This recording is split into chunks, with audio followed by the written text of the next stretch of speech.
This episode of the Eskimo Empire podcast is brought to you by Snow and Tell, the Winter City podcast. You can't change the weather, but you can sure change how you feel about it. This podcast explores how the right attitudes can uncover the opportunities and potential in winter cities. Let's take a quick listen. It's not a spoiler alert. Winter is going to be here for a good chunk of the year, every single year. For some people, the very thought of winter is enough to send chills down their spine. But for others, winter is a season full of beauty, of adventure, of racing down the ski hill or snuggling by a roaring fire. I don't want to be inside during the winter. A season of contrast, light and dark, fire and ice, cold and warmth, a season full of potential. Part of the lighting design process is making the informed decision of not to illuminate something. If we have everything lit, then it just might look like a greenhouse where we're all tomatoes trying to produce work. And every day, more and more cities and people are coming around to seeing the possibilities of winter. The way that the city streets are being used is changing. I'm Sue Holdsworth. And I'm Isla Tanaka. Welcome to Snow and Tell, the Winter City podcast. Together, we'll talk to specialists and thought leaders. We'll hear stories from everyday people just like you about their wintry trials and tribulations, triumphs and transformations. We can't change the weather, but we can change how we feel about it, how we design for it, play in it, thrive in it. I mean, we're all jubilant when we have a little exercise.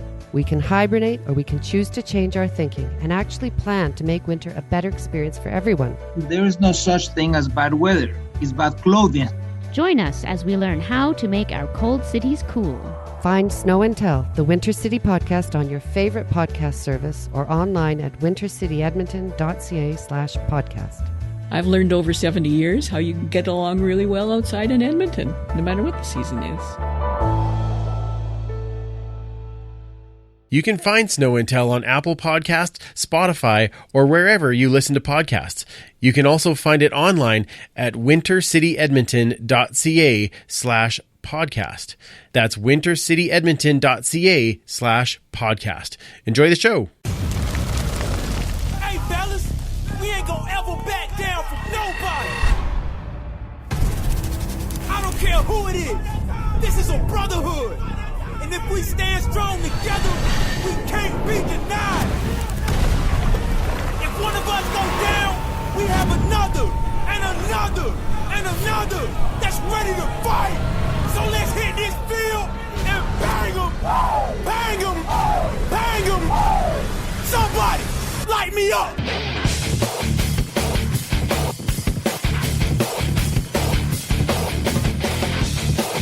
Welcome to the Empire. It's the Eskimo Empire podcast. This is Trevor Harris. Hey, how you doing? This is number 58, Travis Bond. This is Christoph Malamba Chimanga. Hey there, this is your co-host, Kenny Stafford. Hey, this is Ryan King. And Calvin McCarty. And you are listening to... You're listening to the Eskimos Empire. You're listening to the Eskimo Empire podcast. The Eskimo Empire podcast. Hope you guys enjoy listening. Welcome back to the Turf District for the Eskimo Empire podcast. We're a proud member of the Alberta Podcast Network, powered by ATB. My name, of course, is Andrew, and we are also part of the Canadian Football Podcast Network. Speaking of which, we are joined by one of the hosts of our another CFPN show, our favorite podcast villain, Ryan Ballantine is here. And I don't know if you noticed, but I might have taken over the mic and tied up Andrew in a corner. But don't worry.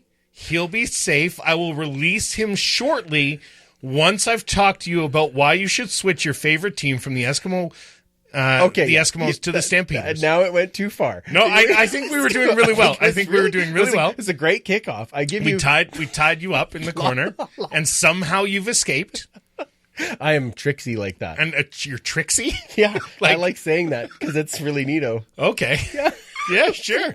You're tricksy. And I like to watch fans you go, what? Fans of RuPaul's Drag Race can put a different spin on Andrew's declaration of Trixie. I don't all on their own. Oh, you should. You should. Really? RuPaul's Drag Race is among the best television available. I don't care if you're gay, straight, or whatever. Watching these drag queens hammer on one another is just so much fun. It's so entertaining, and it'll really bring kind of a little bit of diversity into your life. And as CFL fans, we are well aware, absolutely, that diversity is strength. Absolutely. You know what? That was very well played. Yeah. Welcome back to the show. You know what? And thank you for doing I think that's the first one ever that I haven't done the intro, and I'm like, this is kind of bizarre to be sitting back and listening. Like, when do I start talking? Oh, okay. When is he going to introduce me? Wait, is it my turn? He just said he's Andrew. What is going on? And then you jumped in and you were like, oh, you know what I'm going to do? I'm going to talk over him when he tries to convert my listeners into fans of his show and fans of his team. No, fans of his team. You can be fans of my show. Yeah, I appreciate it. I fully endorse them being fans of your show. Being fans of your team, not so much. Yeah, subscribe and comment, even if you don't listen. Just download the episode. Download the episode, rate it 5 stars, and leave a comment, even that just says, I didn't listen, but Andrew from the Eskimo Empire show told me what to do. Exactly. Wait. Oh, well, I introduced myself as Andrew, so I get to own this for right now. Somebody is very confused. Speaking of confused, RuPaul's Drag Race. Yeah, it's very true.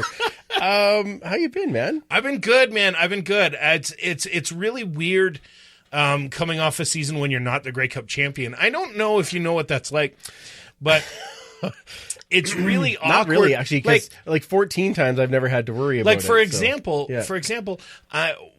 the Calgary Stampeders now have a longer Grey Cup drought than the Winnipeg Blue Bombers. And that hasn't been true for 28 years. For 28 years of the last 30, the Stampeders had a shorter Grey Cup drought than the Winnipeg Blue Bombers. True. And now... As did 8 other teams. And now, well, I mean, 7 other teams. And even more teams than that when we had all of the American teams. That's true. I wasn't wrong the first time. No, the Winnipeg Blue Bombers finally have a more recent Grey Cup than an American team. That's but good point. Yeah. But anyway, so it's really weird to me to be in this kind of spot where the Stampeders were not even in the Grey Cup. Let alone did they not win the Grey Cup. They weren't even there. They weren't even in the final. No. It was really weird. It was really weird to have the West Semi come down and be the loser of the West Semi, I believe, for the first time in a very long time. The Stampeders have been in the Western Final for a decade, give or take. And the last time they lost was 2015, as I recall. Yeah, that year when we had offensive linemen playing defensive line because all of our defensive line was injured. Yeah, you keep working on those excuses. Yeah. Somehow your running game was able to be successful. I'm not sure why. Yeah, well, that day. Yeah, probably because. And turns out that when you have offensive linemen playing defensive line, you're not going to get pressure on a quarterback either. And Mike Riley can light you up.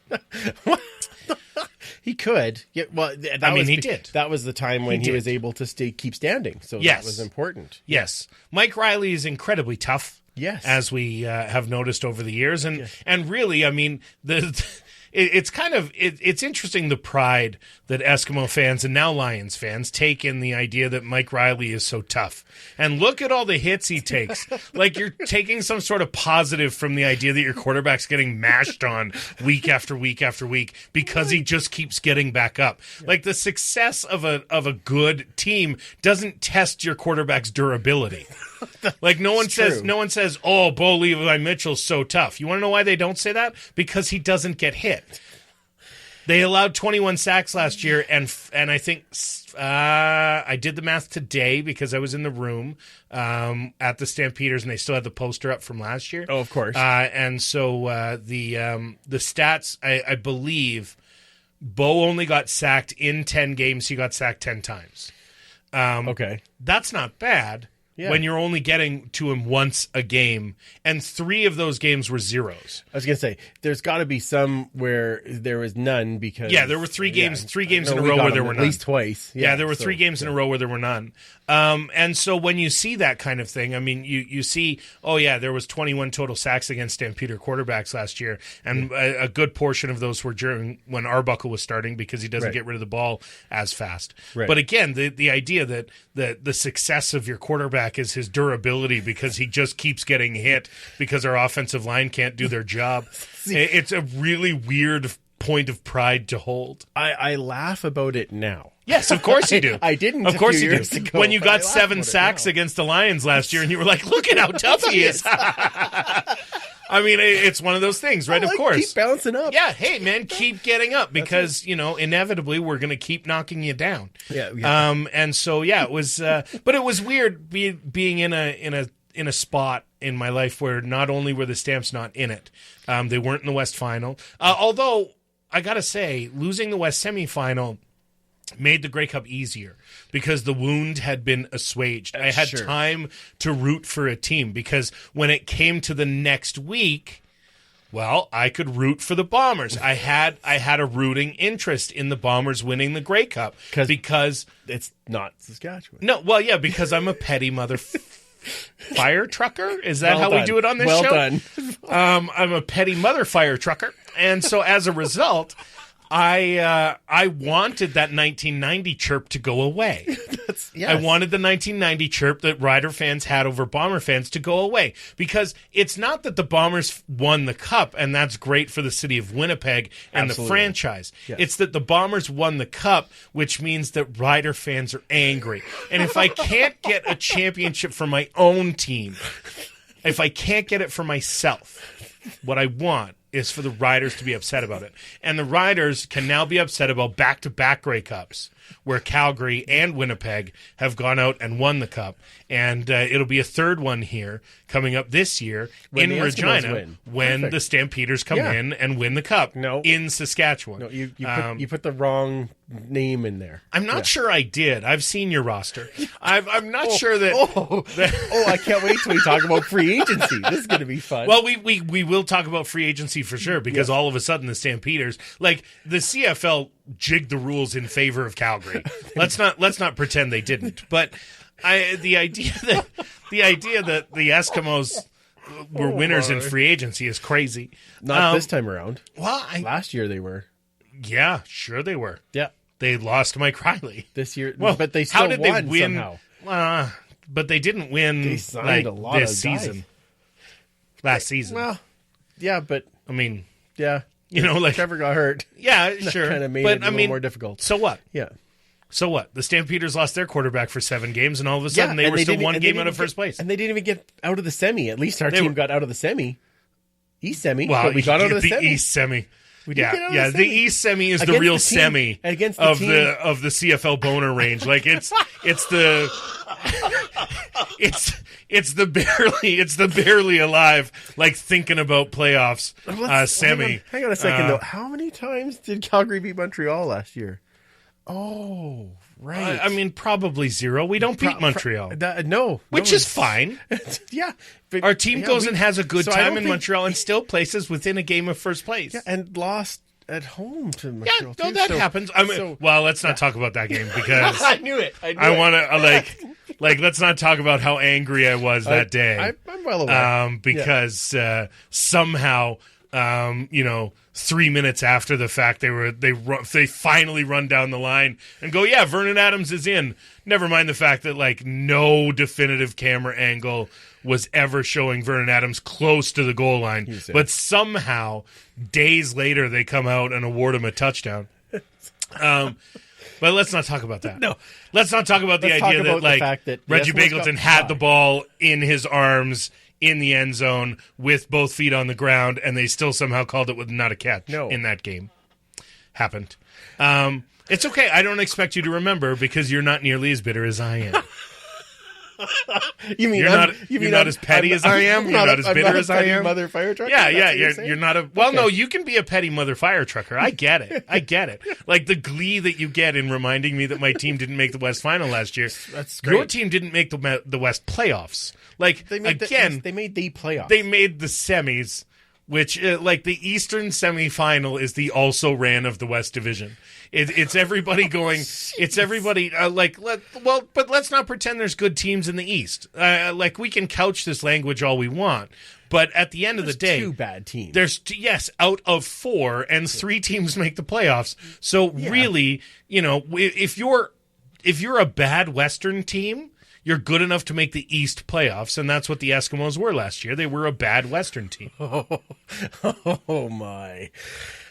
Yeah, I'm not even getting Pleasure to have me back. Absolutely. I'm so glad you're so glad. Everyone is like, what the hell? Let Andrew talk. You know the nice thing, Andrew is talking. I introduced myself as Andrew off the top. I knew I shouldn't have. But we talked the nice thing about this is we can have these kind of conversations in February, because what better time to talk about CFL football than in the middle of February? Absolutely, when it's cold outside and we just signed people that we have no idea if they're making the team. It feels like a Grey Cup. Yeah. It feels like a Grey Cup. It's Grey Cup weather. And so we might as well talk about Grey Cup. Actually, it was nicer weather in Grey Cup than it is now. It was, you know what? What a spectacular week that was. It was unreal. The whole week. And I do want to thank you because the Wandering Glens. I was just going to ask you to talk about it. So the Wandering Glens was an idea that I tried to rip off from the Augers years ago. But I never really had sustained success. What it took was having the Grey Cup in Calgary, because I reached out to some people at the Stampeders and they said, what a fantastic idea. Let us get you the jerseys. Yes. And so they were kind enough, and Jordy over at the Grey Cup Festival, Jordy McLeod was kind enough to arrange for us to get a jersey from every team, which was a real sticking point, because that kind of investment for like a 3-day-a-year gag is great, but there's not a lot of podcasts. Like, we're all spending so much money on equipment and web hosting fees and everything else, that throwing an extra couple $100 down for a jersey you might wear every 3 days or 3 days out of the year is tough. So 4, but sure, yeah. But you're coming down for Thursday, Friday, Saturday. Yeah, you might put it on 4 or 5 times. I gotta say, Andrew was one of the all-stars of the Glens, because everywhere we wanted the Glens to be, Andrew was, and that wasn't necessarily the case across the network, because we had some difficulty filling the jerseys at some point, and sometimes you saw a couple Glens but not all the Glens, and there were a couple times where you saw all the Glens, but so next year in Regina you can certainly look for us again. We will be there. Yes, absolutely. At Grey Cup, and hope to make the Glens be an annual pilgrimage throughout Grey Cup. And again, we really appreciate everybody at the Calgary Grey Cup Committee for helping put that together, and getting us kind of access into places too, into special events, so that we could travel as a team, and it was a really good time, man. And I really have to appreciate everybody from the CFPN that chipped in and worked towards all of this effort, because a lot of effort went into it. Special credit, of course, going out to Crystal Safanuk, yes, of the better half of Saf on Piffles, yes, who sewed on all of our patches that Andrew had made. So everything kind of came together, and it was a really good time, man. We got a lot of exposure for the network, I thought, which was pretty good, and I'm looking forward to being in Regina next year and wandering around as a Kevin Glenn. I'm not sure if we have to get 2 extra Glenn jerseys for the Riders, because of course he played there 3 times. But man, it was just such a great time. Glenn was hard enough. Well, you got to make sure we get some consistency. The great thing about the whole concept is kind of like when the Stallions fans are walking around, right? Yes. Calling back to the Baltimore Stallions, when the Stallions fans are walking around, everybody loves the Stallions fans. Absolutely. Because it's hey, you still love our league despite not having a team for now 25 years, 24 years. And you still love our league and still love that you come up for Grey Cup and it's the best party and you can't wait to get here. Yeah. And how great is that? Yeah, it's awesome. I think the Glens kind of bring that in because there was one from every team. There was somebody to attach yourself to as, whatever fan you were able to get together with the Wandering Glens, because even if just for an hour, in the example of the Toronto Glen, yes, even if just for an hour, Kevin Glenn was an Argo, and he was what tied the entire CFL together. And for me, that's what made this experience so great. Was I don't know if you've noticed, but I'm not exactly the friendliest guy towards other fans. What? Sometimes I've been known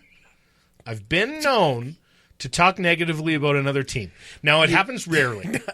Really? Rarely. It happens rarely. Rarely. And that's why we call you our favorite villain. Only every other word. So, 50% of the time. 50% of the time. The other 50% of the time, I'm pumping up my own team. That's true.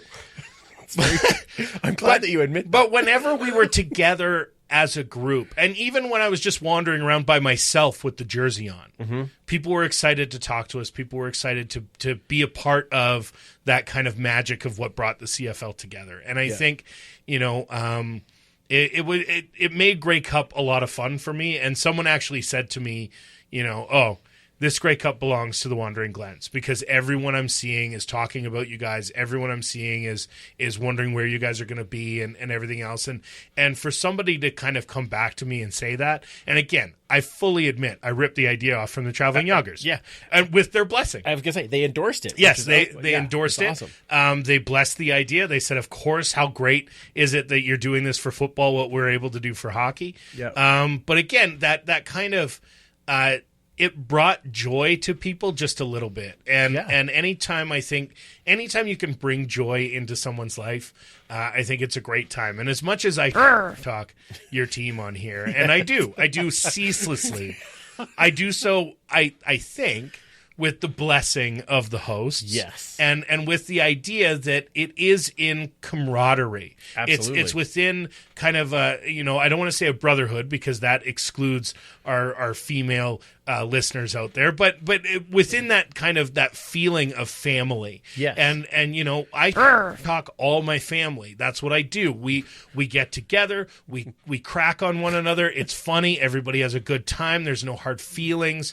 And so that's kind of what I love about the CFPN and doing shows like this, because I love coming up here and, having you take shots and I take shots. And all the while, I know that Balaneski's just at home with his pink hair just a-frying.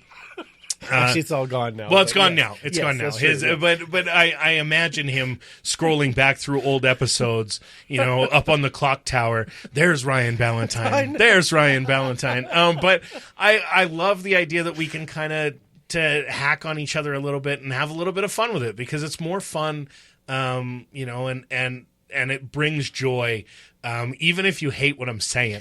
Well, I think the other part that I will say, though, too, and I think you kind of touched on it, is that having all 9 together, it really did feel like that CFL family. Mm-hmm. And you have all these people from every other team coming up to be part of the CFL family, which is what we were really kind of promoting, and the CFPN and what we do. And I thought that was... Markway McDaniel made us get everybody for a picture. Like we were in it was Stamps. Was it Stamps House? I think it was Stamps House. Yeah. We were in Stamps House the one night, and Markway McDaniel's like, the Wandering Glens are here. And I was like, yeah, man, how's it going? Because I've known Markway for a long time. Mm-hmm. And he was like, oh, you need to get everybody because I have to have a picture with you guys today. Like that was on his Grey Cup list of things he needed to accomplish, was to get a picture with the Glens. And there were people posting, hey, I caught 3 of the Glens today, and I put them out, and I got a couple of them and got to catch them all like we were Pokemon or something, running around Grey Cup. But hair, it's not. Were you there? Were you there when we had the conversation with the Commissioner of British Football? No, I heard about it, though. Okay, so the Commissioner of British Football, unbeknownst to me, he just comes up and he goes, oh, you're those Wandering Glen guys. And I'm like, okay, yeah. I didn't know him from anybody. Yeah, I know. Yeah, I don't know him from anybody. We had a lot of people doing that, though. Yeah. Hey, a Glenn. Yeah. Hey, a Glenn. Yeah, let's go to a picture. Happy Grey Cup. Which was awesome. And then, so this guy comes up and he says, well, who are we rooting for this week? Mm-hmm. And I said, I think our Ticat Glen would suggest you should root for the Ticats. But turns out our Winnipeg Glen thinks you should root for the Bombers. Hope that helps. And he kind of chuckled, and he said, and I asked, and he said, well, this is my first Grey Cup. And I said, oh, great. And you could hear the accent. And I said, well, where are you from? He said, Britain. I said, what brought you over here? And he goes, well, actually, I'm the commissioner of the British Football League, and we just signed a massive agreement. And he opens the CFL 2.0 document that has all of the signatures of all the international federations that signed that morning at Grey Cup. And he's just walking around with it in his hand, and he stopped us to say, hey, I've heard I should talk to you guys about who to root for this week. And I said, honestly, just enjoy the game, enjoy the week, enjoy everything that Calgary has to offer, because, we put on a hell of a party. Yeah. Oh, that's awesome. And I think it was just a spectacular experience to kind of get together with everybody and enjoy that moment of, I'm a Bomber fan and you're in the Stamps Glenn jersey, but he was our Glenn for a while too. That's right. Yeah. And we can get together and take a picture and have a good time. So everybody could say that he was my Glenn too. Yeah, he was my Glenn for a minute. Yeah, absolutely. And he was my hope for a minute. Yeah. Doug wore the jersey longer than Kevin Glenn actually Doug did. wore the jersey. I don't know if Doug's taken the jersey off yet. I don't know yet. He's got it over top of his Could be Sir Doug costume. Yeah, probably. That I'm sure he wears as pajamas. Yeah. That guy was everywhere. Yeah. Doug from the Argo Fancast he loved it. was awesome. everywhere. He loved being part of it. And again, that's kind of the thing too. So if you're planning to come to Regina next year, reach out to the Wandering Glens, because sometimes we're going to need people to fill those jerseys. We're going to need people to represent teams, and you might have to put on the other team's jersey for a while for the night. But you get to be a part of the Glens, and you get to kind of feel that glow of what it's like to be a part of the CFL family and to be loved. Because there's not a fan base that hates Kevin Glenn. Not one of them. No, nor should there be. No, of course not. Yeah. But there's not, there are players that you absolutely hate on other teams, and you just can't hate Kevin because, A, he's not a hateable guy. The guy's an amazing human being, but on top of that, it's just such a pleasure to kind of be associated with that, and we got his blessing, and hopefully, knocking on wood, he'll come up to Regina next year, and we can roll around and make him an honorary Wandering Glen. He'll have to supply his own jersey and win. That's right. Yeah, exactly. Yeah. Caveats. I only have 9. I like that. All right. Well, let's go really quickly. I do want to catch up more with you about free agency and Randy's road trip and all those types of things. But we were lucky enough this week to catch up with Kwaku Boateng. And he's running a new camp under Sacks for Racks, and I want to hear more about it. So let's talk to Kwaku. Producer's note: if you want to hear the conversation with Kwaku and all about Sacks for Racks, just jump back a couple of episodes into our SPEP episode that we released a couple of weeks ago, and it goes over everything that we talked about with him and how you can get into the camp that is coming up at the end of March. We'll take a quick break. We'll be right back with more with Ryan. Hey, this is Joe Monsanto's Knox here, and you're listening to the Eskimo Empire Podcast. You can join the Empire online. Find us at eskempire.ca. Check out all the new blogs and then follow us on Twitter, Facebook, and Instagram. For more history, follow @EsksHistory on Twitter. And even more of my pics on Esk Empire Photo. Don't forget to rate, review, and subscribe to help the pod grow. Thanks again for listening. Let's get back to the show. This episode is also brought to you by Park Power, a provider of electricity and natural gas in Alberta that offers low rates, awesome service, and profit sharing with local charities. In Alberta, you get to choose who you buy your energy from. If you choose Park Power, your money stays here. Plus, Park Power shares its profits with local not-for-profits that are working to make a difference for their communities. Shopping local is very important to Park Power's owner, Chris Kozowski, and we love that here at the Alberta Podcast Network, so it's a great fit. You can learn more at parkpower.ca. I do want to remind everybody before we get too far into the next chat to go and find the Esk's History moment, find the link, and you have until Sunday to put your picks in. You can check out Esk's History on Facebook or Esk's History on Twitter. You can check out our Twitter feeds as well, and the links are all there. So now, is this for greatest Eskimos of all time? This is Eskimo all-time depth chart from Eskimo 75 to present. 75 to present. Oh, interesting. And then Mike and 2 of our other friends went back and did the team from 49 to 74. Right. So there's 2 different depths because there's the positions are so different, right? Or a lot of them were different. And the game was so different in that time frame. But from 75 till now, there's been changes, but the game itself is fundamentally the same. Yeah, exactly. So we thought that would be a better way to break it out between the two of them. But some of the decisions are ridiculously hard. I can't, when we get to middle linebacker, I have no idea what I'm going to do. There are so many middle linebackers to pick from. I really like J.C. Sherritt. Because he was great at tackling a guy at 7 yards or 8 yards. He was the king of the 8-yard tackle. I knew you were going to go with it. Yeah, I love JC too, but I'm not sure when you have Willie Pless, Dan Bass. No, those guys Kepley. were good at making tackles near the line. That's so right. Yeah, that's they don't qualify. Not your favorite, my favorite. Oh, okay. Yeah, I understand. okay. I was a little confused because again, I'm Andrew.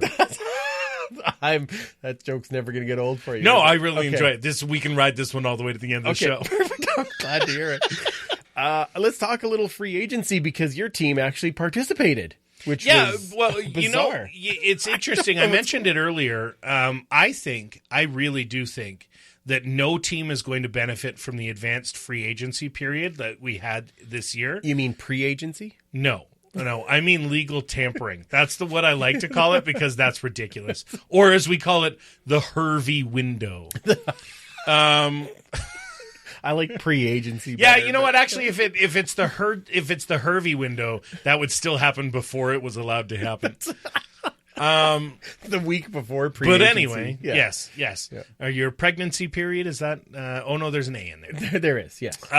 But no, I really liked. I really think that these rules benefit the Stampeders because what it allows for is. I think there was a 5 or 6 day. I think it was 6. 6-day period where teams were allowed to offer contracts officially to players and able to convince them. I mean, really, right now, what you're getting is this pre-agency period or the legal tampering window.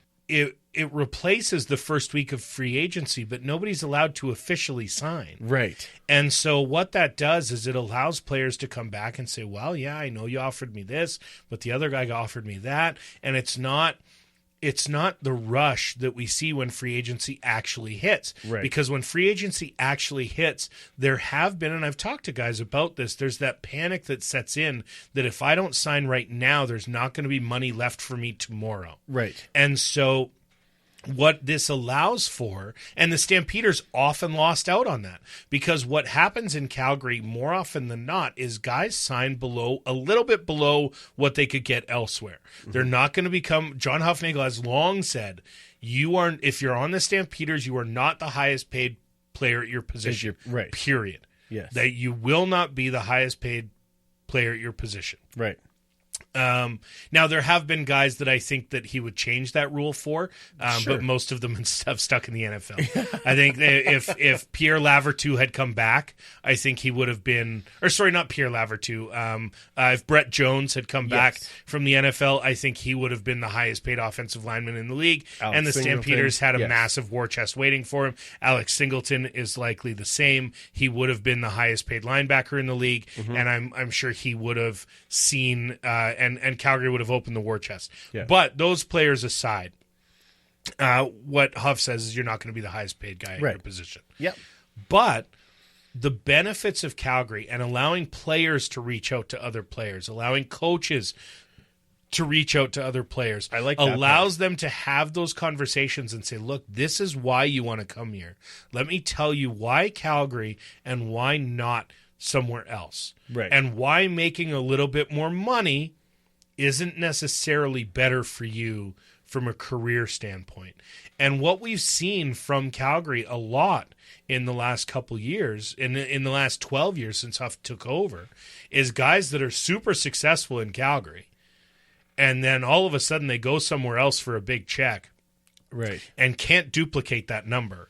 And so it's being able to sell guys on the idea that, look, you're going to get to play your best football here for what has been the CFL's best team for the last decade. Right. And the sales point and the calm, rational, timely manner in which you can contact guys before they can make an actual decision allows Calgary to sell guys that they might not have been able to sell if the entire market was open and they only had moments. Right. And you saw that with Sean McEwen. Sean McEwen gets a contract and gets released by the Argos to sign the contract in Calgary.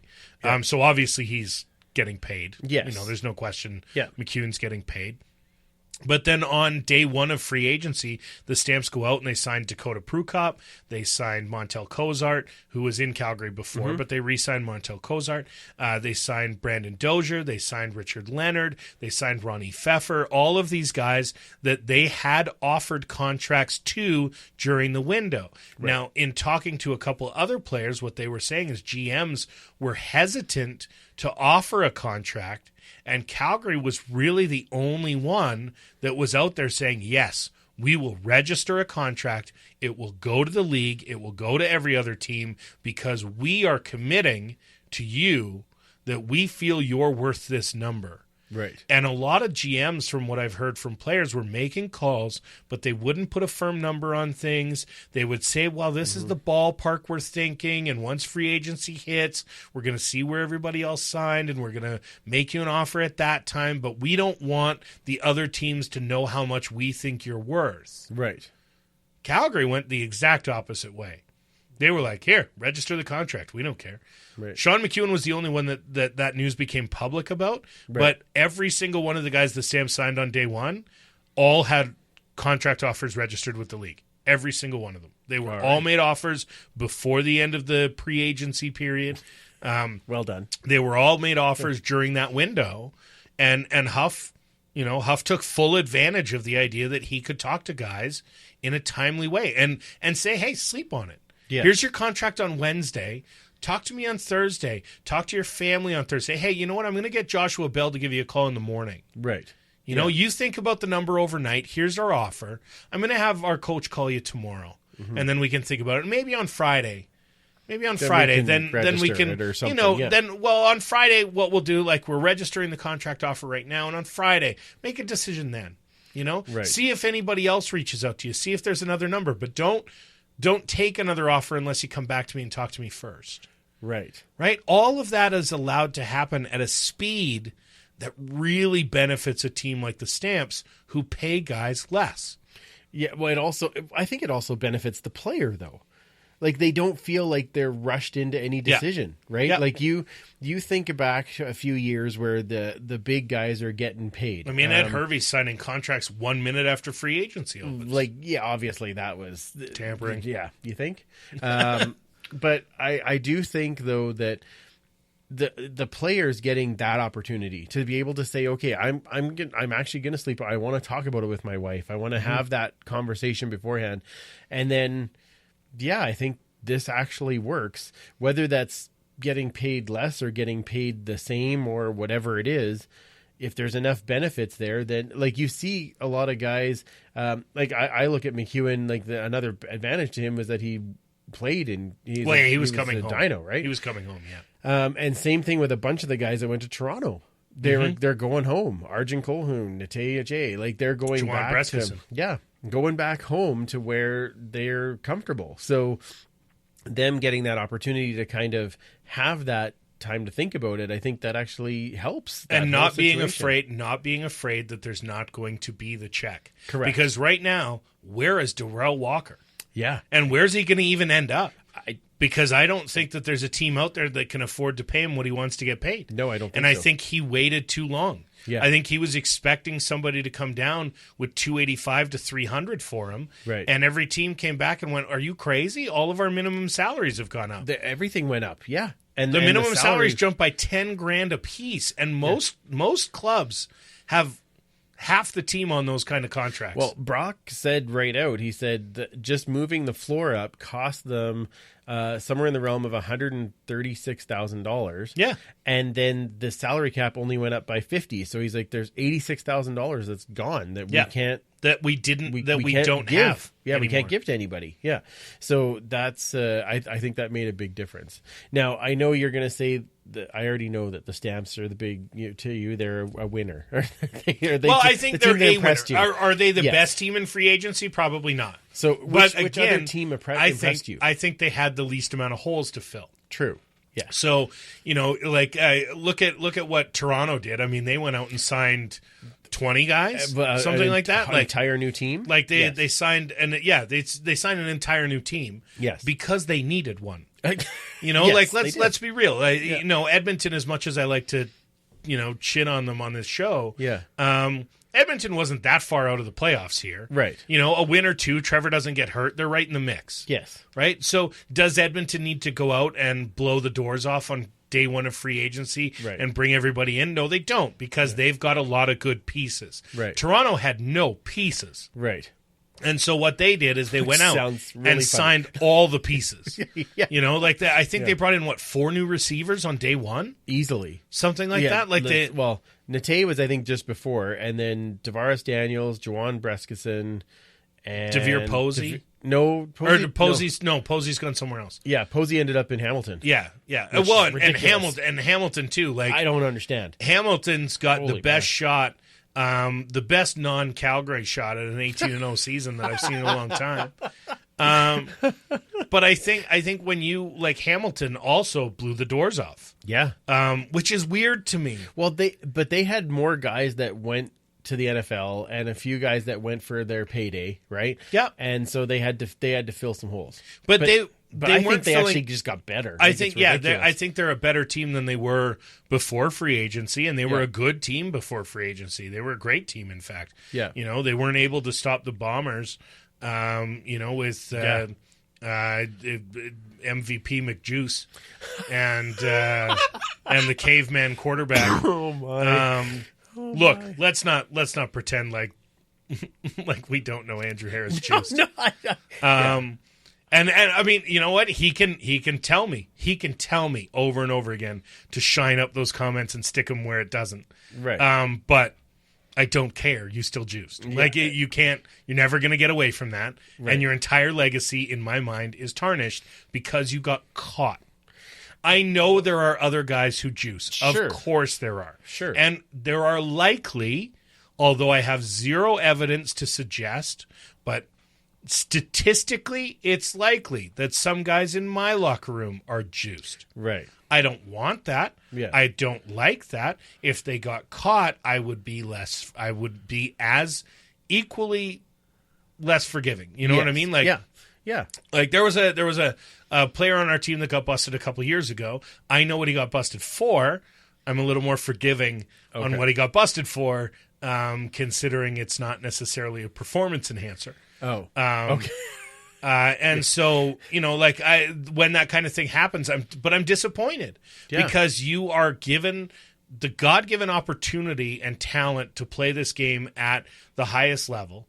Yes. And to cheat that system bugs me, and it makes me upset. It makes me upset. And I get it. And so when that happens, a guy's legacy in my mind is completely tarnished forever. Yeah, no, I get it. Absolutely. I agree. Everything you've done, I assume it was doped. Right. Everything you've done. Yeah. Yeah, no results from the testing yet back. Yeah, surprise. That's weird. It's really weird that his tainted sample that he sent away for testing didn't come back. I'm just totally surprised. Yeah. By that. I get it. Yeah. Anyway. Was there a team in free agency that you're like, why aren't you doing more? Where is Ottawa's money? I don't. Who are they spending it on? I don't understand that at all. Who are they spending it on? Brad Sinopoli. It's not Nick Arbuckle.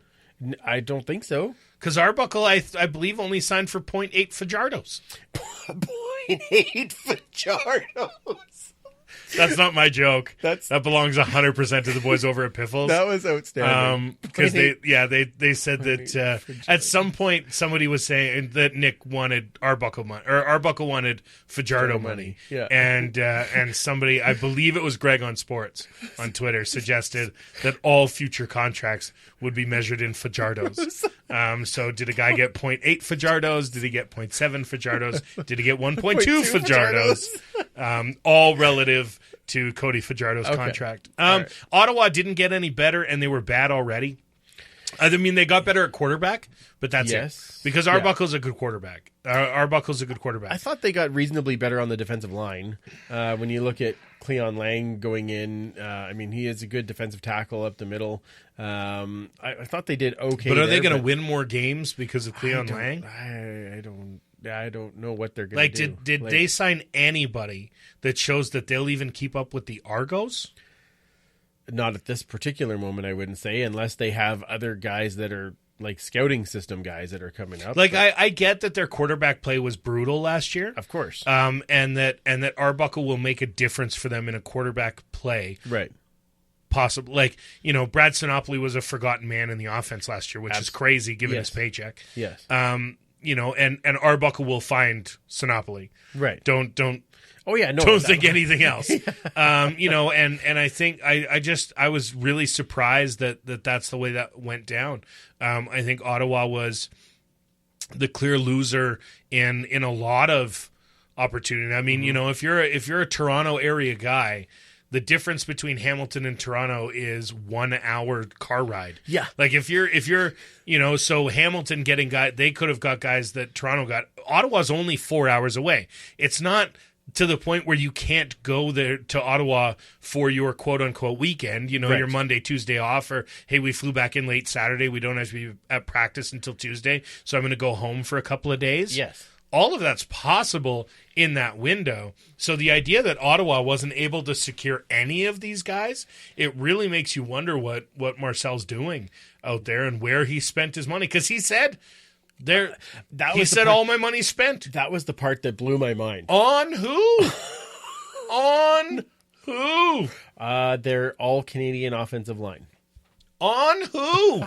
Thank you. It didn't protect their quarterback at all. People think we wrote that, but that was actually just... it's just what it is. Like their team was terrible last year, and they've shown no steps to improve the roster.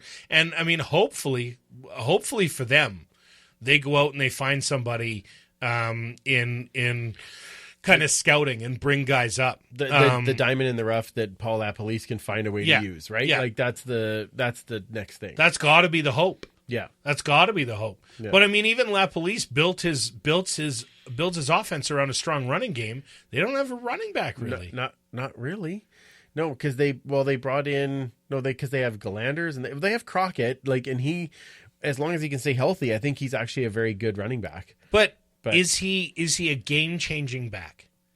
Is he the I guy think he's that got game-changing speed? I think is he the guy that you can hand the rock to 25 times a game? Yeah, I don't know. Can he be your Andrew Harris? Right.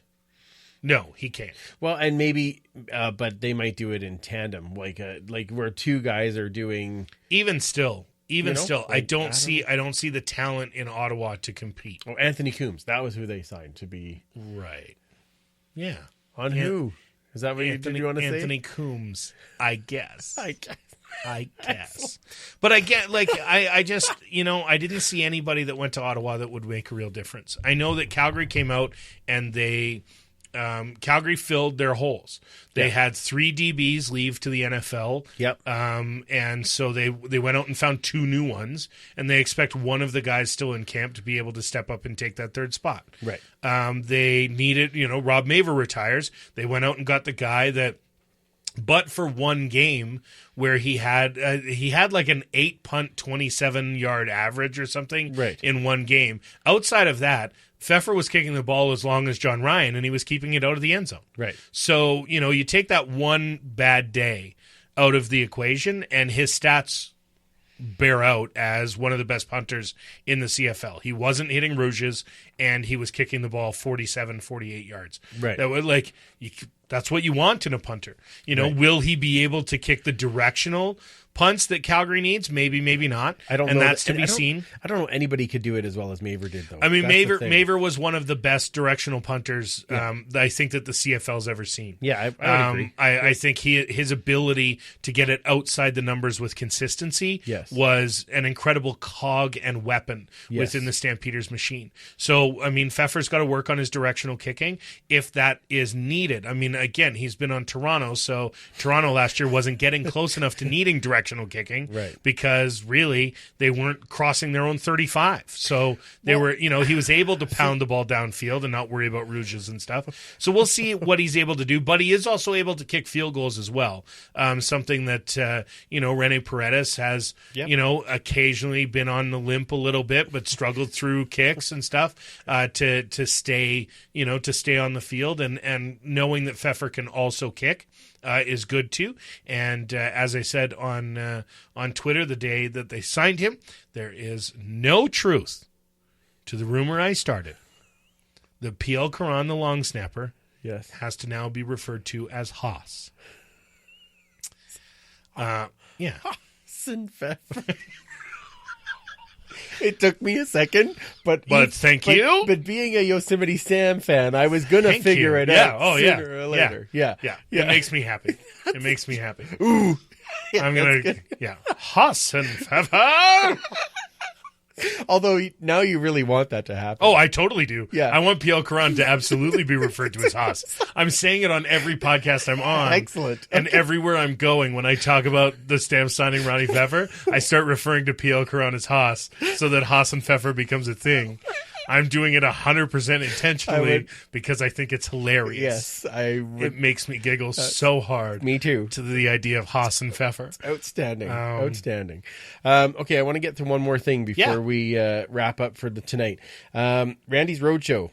Yes, they were down in Calgary today. Yes, and in Edmonton last night, and I was lucky enough to be able to go and take part of it. Tell me what I think the biggest thing that he's talking about is, you know, bigger, better, best. And that, you know, the CFL can get, and I really like the idea of all of these global nations coming together, and this combine that's going to be enormous in March, and hopefully they'll actually put it on Facebook Live again, and you can watch it. And I love watching the combine. I get a lot of kicks, especially out of the one-on-ones and stuff. I think that's my facial expression there was not to indicate that I don't want to see it. It's my a live stream would anticipatory idea that won't be covered nearly as well as it could or should be. Yeah, and that's one thing that I think they still need to work on, is to actually have. It would be nice to have like a TSN show. Watching the combine. It won't happen. Come on. Well, the national broadcaster putting CFL content on during the winter? I don't know how much higher my voice can get in self-doubt, but I don't think it's going to happen. That's very impressive. You get that up very high. But I mean, that's the main. I understand it's an audio podcast, but seriously, just to like a normal level, not all the way down. The show's not over yet. Oh yeah, perfect, great. Bigger, better, best was definitely first, and I can totally get that. But I know one of the big things is talking about the new playoff format. So I want to ask you, as a CFL fan and also a fan of reality TV, yes, what did you think of the whole idea of the seeding day and then decision day? So I talked to Randy about this afternoon. Okay. We talked about it and he said to him last night. Universally, fans hate the idea of decision day. Yes, absolutely. Fans hate the idea of decision day. Yes. I think it was. I'm not in that universe. It's a neat stab. I hate it though. I hate it. Why? Because I like seeded 1 to 6. Here we go. Pish tosh. Let's make things more fun. No, see, Let's build rivalries. Rivalries are already there. Yeah, but the comeuppance of the one team taking the 6 team and then losing to the 6 team, you can hold that forever as a fan. Yeah, but you can ride that train forever. Yeah. So it can, but that's still going to happen in a 1 through 6 seeded. I mean, setup. if they just do 1 through 6. With two, which I don't mind. 1 and 2 being East and West. Yes, 1 and 2 being East and West, and everybody else being seeded properly, so that if you are the second best team in the league, you're going to get a home playoff game. Right. I totally no matter agree what with. Division you're in. Yes. I mean, that happens right now anyway. But because the semifinal, whether it be the West semifinal, like the real semifinal, or the half hard semi that you get out East. But nice Call back. Yeah, thank you. Yeah. But I think when you have this kind of stuff and the ability to have that, we're going to pick this matchup. We think we match up better against that team than the other team, because really, like let's imagine some sort of fantasy world where the Eskimos finish in first. Let's imagine that sort of fantasy. Like when it really happens? Well, yes. But do you want to play the Toronto Argonauts or do you want to play the Calgary Stampeders? If the standings work out that you end up playing the Stamps, wouldn't you rather play against the Argos? Well, traditionally, the ability to use your the ability, especially in an East-West situation that you've got now, the ability to say, okay, well, we were the best team. Right. And so we're going to be able to watch the semifinals. We're going to watch the semifinals. Right. And then immediately following the semifinals, the teams, could you imagine that is part of the post-game show of the second semifinal? You have semifinal 1, you have semifinal 2, and then you have the two head coaches, or you have the head coaches of the teams on stage after the second semifinal, and the first place team gets to say, okay, after watching the games today, we're taking these guys. See, to me, how great is that? To me, that's not. How drama is that? I don't like it. How drama is that? I think it's dumb. I really think it's dumb. Calgary could avoid Montreal forever. But and needs to.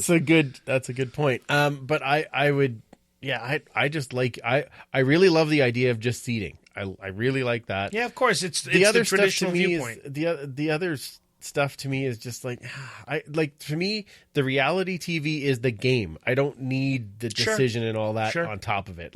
Just get to the game. Where's the game? I'm playing these guys, the ability prep for those guys, and go do it. To have something be a little weird, to have the CFL is great, and what a lot of people love about the CFL is when you look back over the history, you think about the weird moments. You don't think of the Fog Bowl or the guy that stole the football and so they ran out and had to finish the Grey Cup the next day.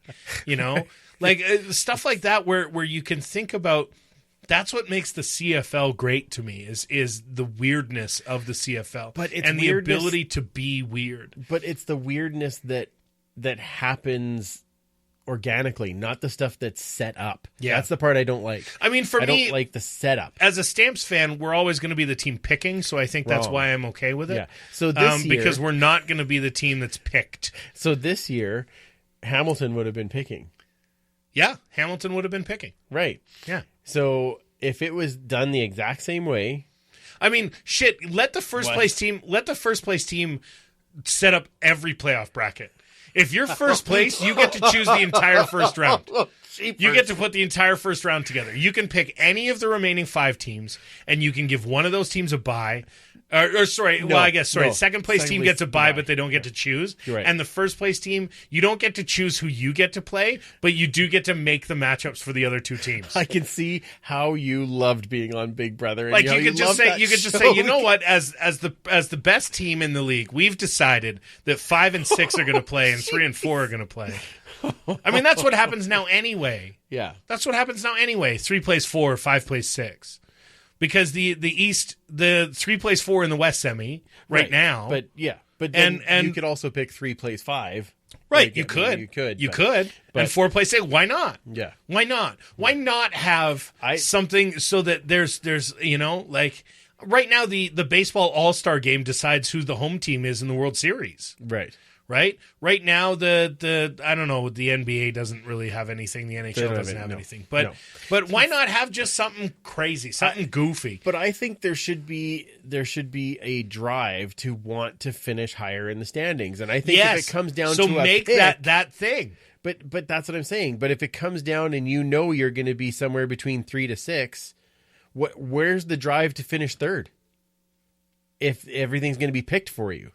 Like, because if you're third place, you still get the home game. Well, right. So it's the home game, but you don't get to choose. The whole pick. Yeah, but if you don't get to, if you're the third team, if for example last year, right, Hamilton's number 1. Yes. Winnipeg was Saskatchewan was number 2. Yeah. So Winnipeg decides that they're going to do it. Whatever the highest seed team is still going to get the home game. So Calgary would have been the home team for whatever playoff they were in. 4 through 5. Yeah. Because in 3 through 6, Calgary had the third best record. Right. So if you're looking at that, you'd still get the home game if you're the team that has the advantage. But you might have to play the 4th place team. You could play the 5th place team. You could play the 6th place team. So the desire would still be to get the home game. Because we're going to play in front of our home fans. No matter who we're playing, it's a home game. And that still matters within the players and knowing that they'd be playing a home game instead of an away game. So I think there would still be drive to finish 3rd instead of 4th or 4th instead of 6th. Because those games would still matter because you'd still host the home playoff game. If the pick comes from the first place team after the semis. Because if they picked everything, then there'd be no point. Well, no, you could pick everything and it would still be the higher seed got the home game. I don't know how you don't understand that. Well, but that's okay. It's an Edmonton show, so I'll slow it down. Oh, my goodness. It's 3, because if you get 3, or let's say you get 4. Yes, okay. And then the number 1 team picks 3 versus 4. Sure. So then you don't get the home game. You're not the highest seed. But the 5 team gets the home game because they're the higher seed. And the only way that would shake out, but the only way that shakes out is if 3 plays 4 and 5 plays 6. Right. And typically that's what's happening now anyway. Well, because 5 or 6, whichever the 4th place Western team is 5 or 6. They're going over to play the home game in the East. Right. So, but that's why I kind of like the 3, 6, 4, 5. Yeah, sure. I like to. I mean, I get it. Again, you're rewarding the people who did well. I get why traditional. Like, I know why this works. Yes. Obviously, I know why this works. Yes. But if you want to change up the playoff format a little bit, why not? Why not let the first place team overall in the league say, yeah, we've decided what the playoff matchups are, and Winnipeg's going to play Saskatchewan because those are the 2 best teams in the West that aren't Calgary, and so they're going to play. Right? So why not let that happen? Yeah. Or Edmonton and BC in some sort of weird topsy-turvy world this season. Cheapers. Let's yeah. But I think being allowed to have that kind of power and that kind of drive, does that not drive you if you're the Eastern champion or the Western Division champion to look across? Because the Grey Cup's played in a neutral site every year, right? Yes. So there's no real home field advantage unless you play at home like Calgary could have last year, Saskatchewan did in 2013. Yes. So if it's going to be a neutral site game, why not have that drive to say, okay, well, you know what? We might have clinched the East Division at 12 and we're 12 and 3 and we've clinched the East. Right. But on the other side, they're still 12 and 3 too. And even if they've clinched the West, they have to compete those last 3 games. Right. They have to drive to win because the other guy on the other side of the country is also playing for that playoff advantage. Right? And so it makes the first place teams really compete because there have been years and there have been years where the Stampeders clinched first place in the West with 3 games to go. Right, yeah. They were sitting at 12 and 3. Yes. And all of us, so what meaning of football did they have for those last 3 weeks? Right. There wasn't one. Right. Because they've already clinched their division. They know they're getting the home game, and there's no reward to continuing to win once you've clinched first place. Right. All there is trying to stay healthy. Right. That's it. And and if all you've got for the better part of a month, if the only motivation you have for a month, look at Hamilton last year. Hamilton last year ran away with the East Division. It wasn't even close. Yeah. But they still only finished a game or 2 up on Saskatchewan. Right. So that would have mattered into the last 2 weeks. Right. They were far and away running away with the division by Labor Day. Right. So what did they have to play for the last half of the season? Well, in a seeded system, they're playing whichever the lowest team is. That doesn't mean it happens to be the next guy. But they're doing that. They're effectively doing that anyway because you know that those are the teams coming out of the East Semi. because the way the standings were shaping up by Labor Day, it was clear there was going to be a crossover team. It was clear that Hamilton was going to win the East, and they were going to win. They were going to play the winners of the East semi. Yeah. But that's most years in the East Division. Look back over the last 10, 15 years, the East Division always has two clear teams. The West has crossed over more often than not since 2008. Right. So if you and I do look at 2008 as the Huffnagel era of the CFL, so that's kind of what I respond to because that's how long the Stamps have been in first place. Okay, but of course, I do look back more often than not. The West team crosses over, and so you're going to play the fourth best team in the West, or you're going to play the second best team in the East. Sometimes they don't even have a better record than the fourth place team in the West. Right. So you're still getting a team that is around 500 as your opponent, as the first place team in the East right now. So there's zero to play for from Labor Day all the way to the playoffs because you've already secured your home playoff spot. Interesting. In the final. So that doesn't give you any advantage. It doesn't give you any motivation to keep winning. Right. Because we know we've already clinched.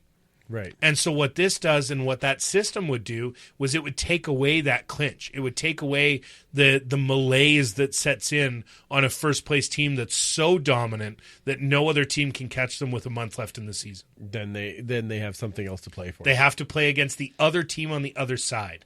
And so very rarely are you going to see that situation play out where an East and a West team are where you've clinched first place in the CFL. Right. With a month to go. That's just not going to happen. That's right. Yeah. And okay, I can see it. I still think it's gimmicky. That's my thing. Yeah, I sure. just think it's gimmicky. But I mean, so is everything else. Yeah. Touchdowns are gimmicky if you think about it. Well, I was just going to say, speaking of, are you watching XFL? I am aware of the XFL. I am turning on the XFL occasionally, but it is also towards the end of the Adam hockey season. Oh, okay. So Adam hockey takes me out of the house a lot when the XFL is on, and I'm not taping it. That's for damn sure. Yeah. So I'm watching it when I'm home, but I don't really have a rooting interest in any team. I'm just kind of paying attention to it. Although Derek Dennis just signed with the Guardians out of New York today, so I think they're in the New York Guardians. Yeah, they are. Yeah, okay, New York Guardians. Yeah. So Derek Dennis got called up from the league-wide practice squad. Yeah, which is also a very interesting concept to me. Yeah. But he got called up to play for the Guardians, so he'll be playing in New York next weekend. So interesting. Okay, I'm looking. Derek Dennis is a big time friend of my show, the Horsemen Radio Show, and so I'll be watching to root him on next weekend, I think. Yeah, absolutely. Well, and I was looking for a team, and then found Dexter McCoyle playing for the St. Louis Battlehawks, and former Stampeder Dexter McCoyle, and more importantly, former Grey Cup champion as an Eskimo. Well, see, nobody remembers that. No, because everyone does. Most recently, he was a Calgary Stampeder. No, don't remember that. So when you look at it right now, the first round that year, but he won a Grey Cup with right. I don't even think he made it past a play. Didn't he get injured in practice? No, he played. Oh, no, he played because he got the picks, Yeah, 6 or whatever against BC at the end. Right, so that's true. Where I thought BC might actually win, and I was really excited for a moment. But anyway, nah. We know BC's not going to win, no matter how big a lead they get. Nice. Well done.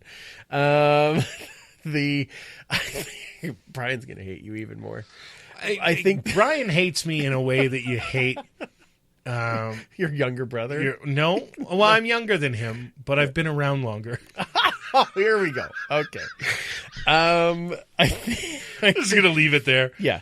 I think so. I kind of hooked on to the Battlehawks, and I've been watching some of it, and I mean it's like expansion ball right now, right? Like there's 8 expansion teams, really. I mean, but some of the stuff that they do, I like. I love the transparency of the replay. It's unreal because you're right in the booth, and I'm like, that is outstanding. Please do that as much as possible. Yeah. I don't know if any other sport does it, but I know that the National Lacrosse League has done it for the last 3 seasons. Okay. They give you, they turn on the ref's mic. Yes. And they give you the ref's chatter with the booth, awesome. they show the exact replay the ref is watching live on the broadcast. Awesome. So I don't know if that's something they got from the National Lacrosse League and watching that, but it is something that the NLL does, where you get to see every angle and every moment and hear the ref say, okay, I need you to go back 2 frames. Yes. Can you give this to me from another angle? Like everything. You get that conversation. Very cool. And transparency is important to me as a sports fan. I want to know. I want a mic on Jake Ireland. Yeah. I want a mic in the replay booth as they discuss it. Yeah. Because I want to see what they say. Yes. Because more often than not, all I hear is, Calgary. That's certainly what it seems like. That is not true. That's certainly what it seems like, because I can't remember a lot of challenges that have gone the Stampeders' way over the last little while. Or ours. Touchdowns getting called off the board, or, it wasn't conclusive, and this ref ran over in overtime a minute and a half after the play and then decided that Vernon Adams broke the plane. Jesus. Yeah. Go right back to the petty. Not for nothing, but that overtime touchdown is the difference between the Stampeders hosting the West Final against Winnipeg and Saskatchewan hosting the West Final. Right. Because Calgary wins that tiebreaker against Saskatchewan, and Calgary's hosting the West Final at home, and they're not playing Winnipeg in the semi. Right. Just saying. Well, it happens. Anyway, we could go on and on and on, but we should probably wrap this up. What else did you get from the Randy Roadshow? Because you were talking about the playoff format. They got that, and then the other thing that came up, now it comes up a lot, is Labor Day going back and forth between Edmonton and Calgary. And I sorry. Not to put too fine a point on it, but there's a reason it's a classic, and that's because it's in Calgary. I don't know. I don't. Why do I don't Edmonton want it. fans I don't want want. No, I don't. I don't know. I like it being in Calgary. You have the rematch. I love the rematch. The rematch is the event for me. So because your team normally gets killed on Labor Day. No, I can understand why you'd like the rematch better. But no, I like the event here at the stadium. The rematch is badass. Yeah. Having the rematch is badass because you've got all that bad blood that came from the week before. You don't have that in the Classic. In the Classic, you generate bad blood. In the rematch, you live on that bad blood. I think you've got a way better game up in Edmonton because you've got the second half of this back-to-back than you do in Calgary. Right. But the Labor Day Classic and the rematch are exactly, they're perfect as they are. I agree. I don't know why you would want to take that away. Yeah. All right. I agree with you. Yeah, So- that doesn't make any sense. There you go. So those are the big points that came up. Nothing else that was really. Yeah, in Calgary, they asked for a stadium like Randy's got $1 billion in his pocket. A waste of time. If you're out there and you're going to Randy's Roadshow next year and you have the ability to ask a question, because not everybody does. No. They draw, I don't know how they do it up here, but in Calgary, they drew names. They asked everybody to submit a question with their application to be on the show. Yeah. Or to be in the room. Yes. And so they asked a bunch of those questions kind of based on like a word graph or whatever, like whatever came up most frequently, they asked that. Okay. And then they also, awarded the ability to ask some questions to some people. Right. Why are you asking the commissioner of the CFL about things they can't change? He has no control. Or can't control at all? Right. Why is that? Why are you wasting all of our time? Why are you taking away from an opportunity to discuss actual, not for nothing, but it's not like Randy gives us a ton of time. I love the idea that he comes. I think it's great that Randy's Roadshow is a thing. I think it's incredibly valuable as a fan, as a broadcaster, and everything else. I think Randy's Roadshow is a great idea. Agreed. However, no matter how much time he gives us, there's always going to be questions, and good questions, that go unanswered because some in Calgary is saying, "What about a stadium?" Shut up, you moron. You're not going to be able to get a stadium from Randy Ambrosie. You barely got a stadium for the Flames. Right. Barely got a stadium for the Flames. You're not getting a new football stadium from Randy Ambrosie, because here's the answer every single time. It has been the entire time he's been commissioner. Yes. I was drafted in Calgary, and I came in and played in McMahon Stadium at the time. And the fact that I played in this same stadium that they're currently in, and it hasn't really gotten substantially better since then, is a shame. And the crown jewel franchise of the CFL deserves a crown jewel stadium to play in. And it's unfortunate that the political will within the city of Calgary is not there to reward the Stampeders on the excellence that they put on the field every single week, week in and week out. Next question. It has been that answer for 3 goddamn years. So stop. Stop asking Randy Ambrosi about a new stadium in Calgary when you've listened to the Eskimo Empire podcast and made the trip somehow down to Calgary for Randy's Roadshow next year. Please don't waste all of our time asking about a stadium that he can't build. Oh, I feel bad. That was an excellent rant. Yeah. And also, thank you for all of the editing now I have to do. I apologize. I don't think I only cursed once. I think I only cursed once. Yeah, it was one F word. Sorry, I don't know what your level of what your standard I'll be of cursing. I don't know what your standard of cursing is, but I think I only dropped one F word. All right. Well, that's all right. We'll sort it out. Thank you for dropping in to be part of this episode that has now turned into a full episode. Which is man, outstanding. I appreciate you having me, man. Anytime I can come up here and get on the mic in the Turf District. Is a pleasure for me. Yes. I really kind of I love coming up here and kind of dancing the dance that we dance. It's fun. And having a good time. It's always good to kind of get, we can all get a little less echo chamber in our life. And see opposing viewpoints, presented to us a little more than a lot of us are choosing to. Everybody's muting words on Twitter and stuff so that they don't have to hear what anybody else has to say anymore. And the level of friendly discourse has been lost, I think. Yeah. And so the ability to come in here and kind of joust back and forth with you is always appreciated.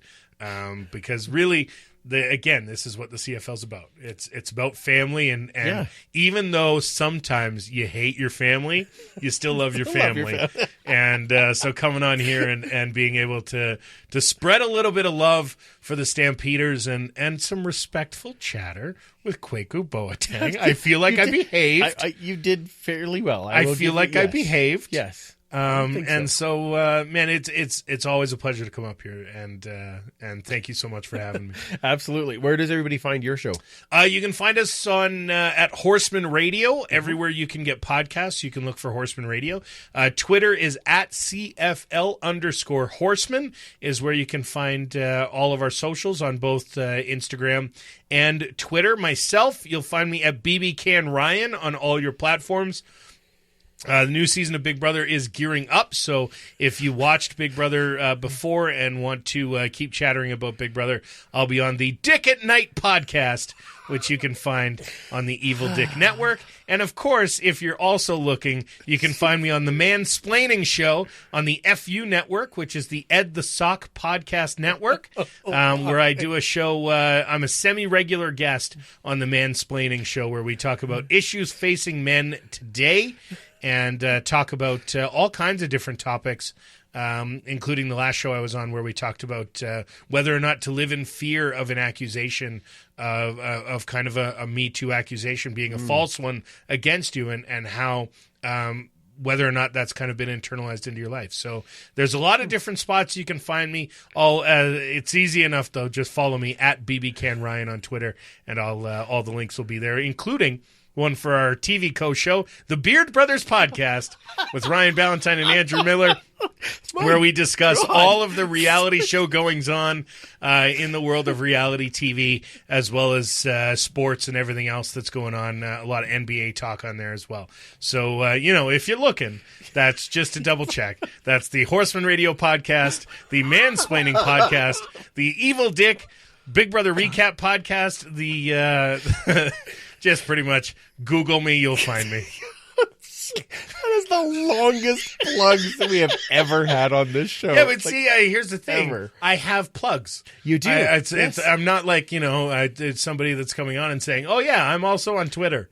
Like, I get that. Yeah. But I'm in a lot of spots. You were all over. Yeah. I tell you. Yeah. Yeah. And don't forget to pay it forward with football. They have their new shirts for just $20. Make sure you check out all the great shows on the APN. That's the Alberta Podcast Network. Wait. And all the great... At albertapodcastnetwork.com. No, you're sorry. I apologize. I jumped on it. You're stepping on my one Let's do that thing. again. albertapodcastnetwork.com. There you go. Yeah. And all the great CFPN shows are available on the CF Pod Network on Twitter.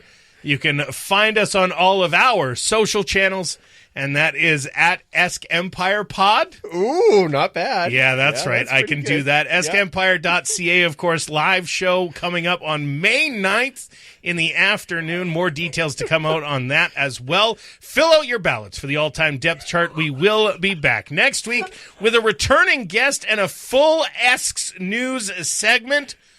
For Ryan. No. Now I get a turn. No. The absent Commissioner Kayla and the get well soon superfan Mike. I'm Andrew. And remember, you can't catch footballs with your face. We will absolutely talk to you when?